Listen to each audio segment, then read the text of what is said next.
Hey, what's up everybody? Welcome to Car Question. Matt is driving the Kia Niro EV. And by the way, if you didn't guess, yes, I'm French with that accent that I just gave you when I said Kia Niro. So the Niro, finally I got the chance to test that little vehicle. There is a lot of demand here in Quebec. I know that's not the same thing in the US and even everywhere else in Canada. EV vehicles are real popular here because Matt is giving you $13,000 as an incentive to buy this car. I don't really like to call it a subvention in French, but still it's an incentive and it's creating a lot of vehicle demand over here. So its big competition is the Hyundai Kona. By the way, the Kona, which is kind of cheaper to get, a little bit less than $1,000 if you want to round things up. But the range also of the Kona is more impressive at 415 kilometers. But hey, we've got a Kia Niro, so what is it? It's a pure EV vehicle, which is going to be able to do 385 kilometers of range. And that's going to depend on the condition, because here we've got summer, that's perfect. You're going to do even more, maybe 500 with that vehicle. But guess what? As soon as winter's going to hit the country, as soon as you're going to see those cold temperatures, you're not going to do that, and it's going to really lower the number. But horsepower is rated at 201 and 291 pound-feet of torque as soon as you step on the accelerator. So 80% of this vehicle can be charged in 54 minutes when you're going to get to that fast charging network. The battery, 64 kilowatt hours, so this is kind of huge. The bigger it is, the longer it is to charge. So when you look at the exterior of that Kia Niro EV, it's kind of looking just like a regular gas version. There's no real distinctive thing like a Battleship Galactica style. When you look at the front though, you can see that door, which is going to be there where you will be able to plug it. The side, real conservative, nearly the same wheels as the other version, and in the back LED lights, and you will also see that there is no tailpipe. Otherwise, it's looking like a sport utility vehicle, but it's looking way more like a hatchback. Once you sit inside, typical Kia, I really like the design of that center console. A lot of storage, that big button to select the drive mode. You've got your Wi-Fi charger for your cell phone with the option that we choose in that car. Real big storage area right there in the center. Multimedia system with a lot of EV function where you're gonna see your battery, how much power do you have left in it, but also if you plan to heat the cabin on a timer, and all that useful information up to where you can get to with your EV range. And that's what you see in big over here in the left in the cluster. The big range right now showing 249 kilometers. We started the day at 350 and we didn't roll that, but you know, acceleration, car question style. Yeah, that's gonna eat a lot of range in that car. So comfort is okay. When you get to the back though, be careful with your passenger. If they're tall, the head's gonna be a little bit bent. And also check the angle of the legs of James there. He's not gonna be comfortable for a long time in the back. But overall, this is gonna be perfect for a real small family or a couple. But beware, you don't buy this car because you need a lot of space. It's just giving you space just like a regular car. 4 different driving mode: Eco Plus, Eco Normal, and Sport, which is going to change a lot the reaction of the car once it's going to accelerate, also the comfort inside. Acceleration are really good, but be careful what tire you use for winter and even in summer. Those kind of car will eat the tires really fast if you put some cheap ones on it. And by the way, be careful when you're going to be driving on snow and ice. When we did the filming of that video, it was just icy as out there. So as soon as you accelerate, since the torque is there at 100%, it's going to slip and it will get to the maximum traction of your tire really quickly. Same thing also if you're going to turn into a curve and you just use the regenerative braking. By the way, you've got 3 different levels that you can select. An auto mode, but you can also push on the little panel here and slow even more the car, and sometimes it's going to make you lose traction. You will try to overcorrect it, and you will need to make sure that when you release the accelerator, it's right there on the sweet spot on neutral mode. So that's it for winter driving. And by the way, you need to get some practice for winter driving those cars. A lot of people will tell me, well, Matt, that's not true. I'm fine with it. Well, guess what? If you go from a regular car and get to those one with a big regenerative braking force, you need to get accustomed to it. Acceleration, well, if you check Car and Driver, they said a little bit more than 6 seconds from 0 to 60, but that's unicorn land, because as soon as you step on the accelerator with that vehicle,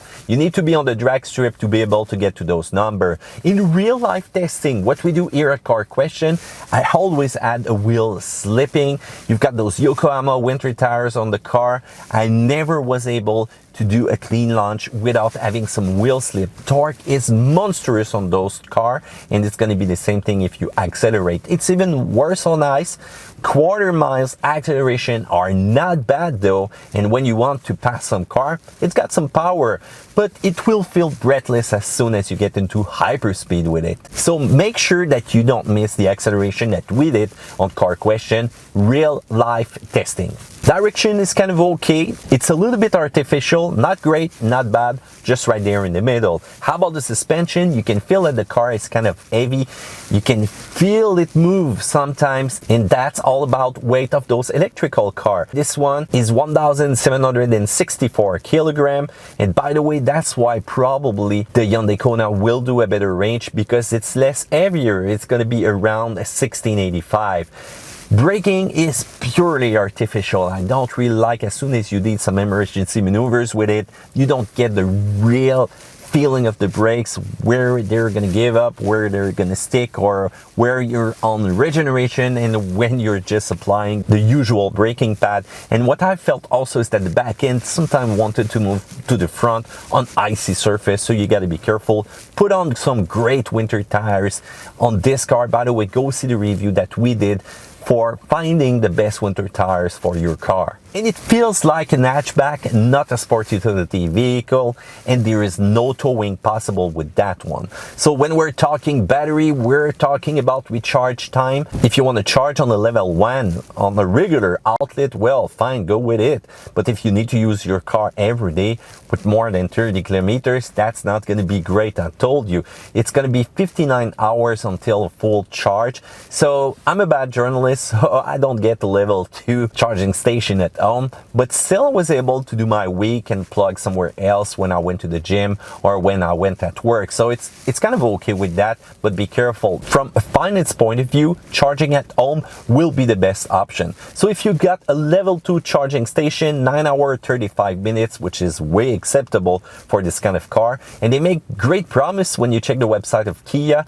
but it's 1 hour 15 minutes on a 50 kilowatt fast charger out there, but it's 54 minutes when you've got 100 kilowatts. So fuel consumption, range consumption, well, electricity consumption, no, battery consumption, call it whatever you want. If you want to do the equivalent when you compare it to fuel, well, it's 1.9 liter electrical per 100, and it's going to be 2.3 on the highway. So it's really getting to that Toyota Corolla hybrid territory with a little bit more than 3 liter per 100 that some people have been able to do with that car, which is really impressive. So hybrid, plug-in hybrid, pure electric vehicle, the Corolla is a real bargain for the price of that car, and you don't have to worry about charging that car. So that's a great question. How about you guys? Do you fear of getting stranded somewhere without battery power? By the way, the CAA here in Quebec, the AAA equivalent, will offer you a service where they can come and give you a charge to get to the next charging station, which is kind of real interesting. And you got to be careful in winter though. They make those great range announcement, but as soon as you hit winter, geez, it's going down. And it's not because you're losing battery power, it's because it takes more time to get to the proper temperature, the nominal temperature that the battery needs to be to give you the best performance. And also inside, you're going to use those heated seats, you're going to use a lot of things that is just similar to a toaster that will require some energy, and that's where it will be spent to get you comfortable. So are you willing to sacrifice some comfort comfort to get to your destination? Feel free to answer that in the comment section down there below. So there's another thing which is going to help you also when you go for the SX version. You've got the heat pump inside. It's an EV range enhancing climate control if you want, and it will help you get some better mileage during winter with the Kia Niro EV. So the minus side, look at that charging port in front of the car. Look at what happened when there is snow out there, ice. It's a real bummer. So you're gonna have to get your gloves off, try to remove all the ice, and each and every morning I had to do that this week, and it's kind of not really well conceived, so they will need to work on that. Also, the one pedal drive is kind of okay, but it's getting more and more annoying over time to use it, that you have to press on it to completely stop the car, and sometimes it will get to a point that it won't stop. You need to press still on the brakes, so they need to refine that little system over here. Also, be careful with that level 3 setting where it might give you some strange reaction on ice. You gotta be careful. And by the way, get a big case of washer fluid, because this one is eating a lot of them in the front and even in the back. You gotta be careful also with the $9,000 that you're gonna have to spend to get the sunroof, the heated seat everywhere inside, the heated steering wheel, that I really like though, and a little bit of security feature in the car. Still, you're gonna have to figure it out if it's worth $9,000 for you. And remember, it's not a SUV, it's acting like a hatchback car. On the plus side though, interior storage is real neat. There is stuff everywhere where you can put your bottle, and even some big stuff right there under the console, in the door. Even in the back, the luggage space is kind of okay if you're not traveling real heavy though. You've got also the range, which is kind of amazing. We are up to a point in technology where it's really interesting to get to that 385 kilometers. I know there's cars that's doing more, but still everybody's getting to that point where competition is real interesting. You've got also that funky looking, it's not a Battlestar Galactica starship. I really love the front end with the LEDs, and even in the rear though. So design is kind of okay. You've got a really well equipped vehicle for the price that you're gonna pay, and you can also select to be more comfortable in the morning with the timer as soon as you leave. Preheated cabin, that's what I'm talking about, and it's not gonna cost any energy if you leave the cable plug in the car. But now the big question, this vehicle is where? Are you willing to wait? I don't know, maybe like 2 months, 3 months, the wait time that Kia told us to get this machine.